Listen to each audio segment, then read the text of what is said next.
Well, we're ready to make the basket. And if you remember all those nice grasses that I had, I don't want them to go to waste. So I decided to make a coiled basket. Now in order to make a coiled basket, what you do is grab a bundle of the grasses, and I'm going to use cattail as well. Remember the cattails we got from the cattail pond.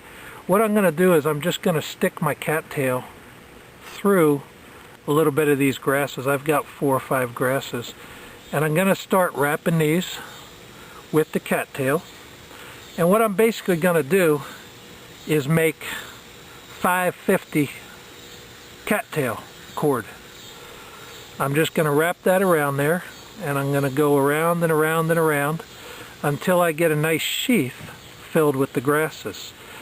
Now once this runs out, we'll just join some more cattail in and keep going. It's no hard deal, and we'll just wrap that around for a while until we get it wrapped all the way around the grasses.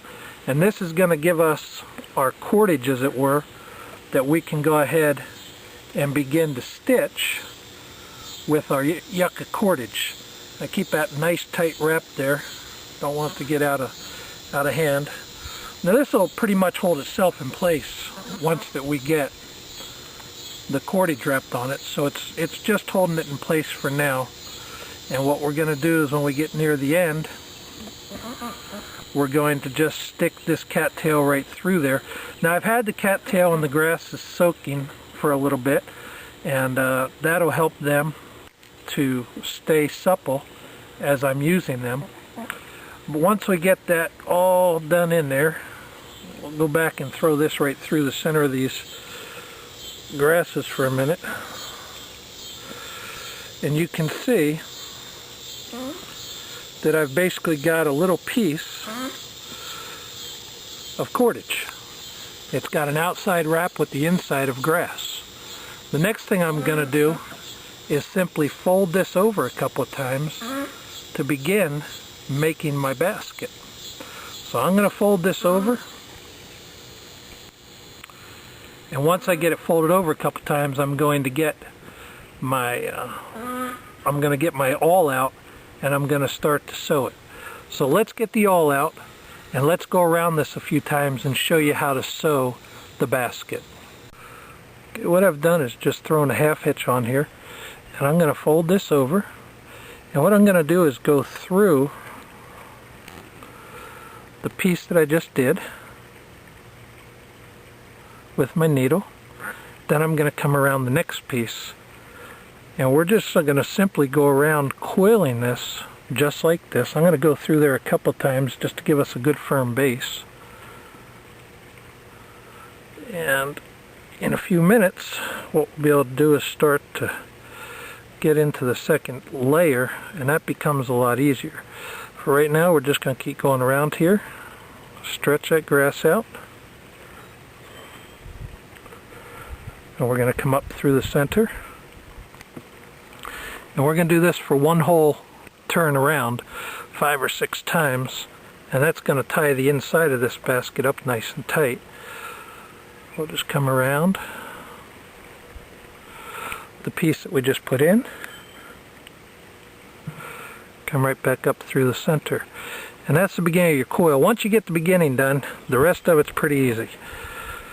The beginning's the hard part, so you want to get that taken care of at the beginning, which is the only place to do the beginning. So we're going to get that going around a little bit, come up through the center one more time, I think. And you can see why we need a needle to do this. That needle sure helps us to keep this thread in the place it needs to be. So we're going to just space these out nice and evenly and begin to coil these. Now we're actually looking at the bottom of the basket right here right now, so we'll flip this over when we get a bit more into it. And once I get a third strand going, when I get around the third time, what's going to happen is I'm going to stop going through the center, and I'm going to begin going through the previous strand. So we'll keep these tight as we go. Just tighten that up a little bit. It's another nice thing about this cordage, and you can see we're almost to the place now where I can get through that next strand. I'm going to go just 1 or 2 more times, and that will allow me to have a good firm base there before I get through that next strand.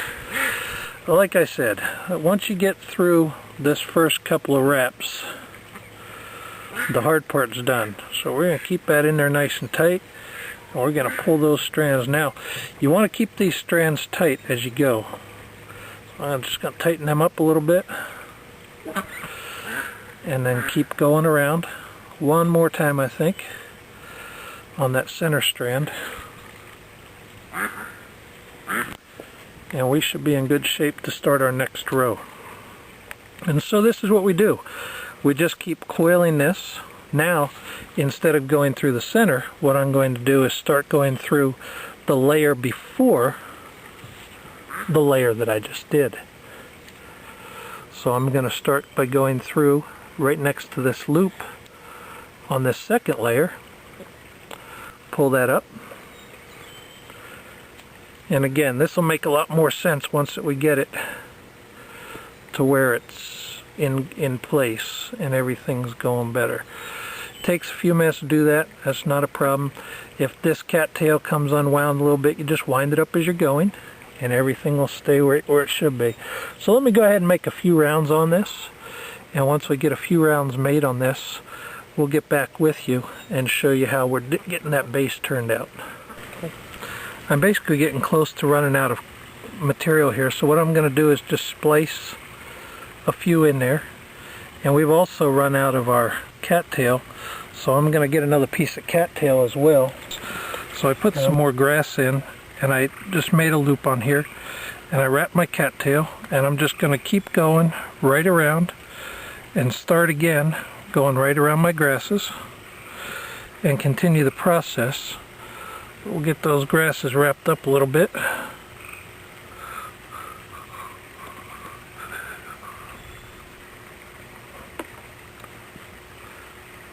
And again, this isn't going to be a masterpiece for an art museum. We're basically making a cordage basket that's going to be usable out in the bush. Coiled baskets are actually the tightest weave that you can make on a basket. And if I was to pitch this on the inside, I could actually use it to carry water, which would be a nice thing. But it's good for berries, it's good for anything you'd need a basket for, basically. So we're going to go ahead and wrap this up a little bit, and then get back to our sewing.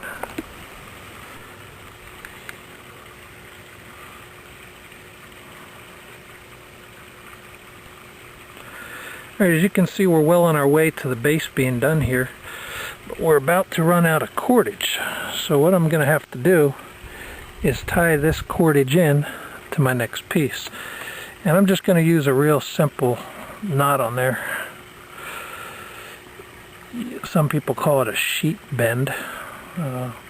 Basically, I'm just going to fold this over, come up, go around there. Bends tend to work a little better on primitive cordage than straight knots. So I'll put that inside, pull both those ends, and hopefully we'll have a little knot there. And there we go. So now we can just continue to wrap. I'm going to have to put my needle back through here. So we're just about finished with this base. It doesn't look too awful bad. And we're going to go a little bit further, but I don't want to run out of material. So what we're going to do is get this a little bit further, and then we'll go ahead and start going up the walls.